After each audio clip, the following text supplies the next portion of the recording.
శివుడు ఇతర దేవుళ్ళలా కనిపించడు. ఎందుకంటే ఆయనను ఒక రూపంలో బంధించలేం. అందుకే శివుణ్ణి లింగంగా మాత్రమే చూపిస్తారు. అది దేవుడి శరీరం కాదు, ఆరంభం ముగింపు లేని ఒక స్థితి.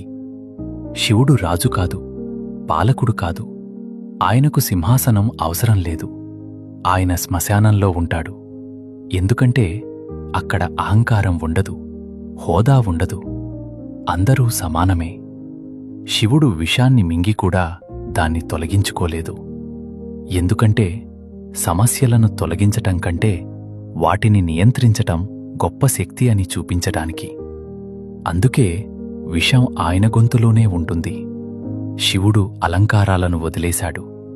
ఎందుకంటే బయట అలంకారం కాదు, లోపల స్థిరత్వమే ముఖ్యమని చెప్పడానికి.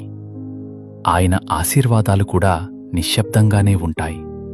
ఎందుకంటే శివుడు మన జీవితాన్ని బయట మార్చడు, మనల్ని లోపల నుంచి మార్చేస్తాడు.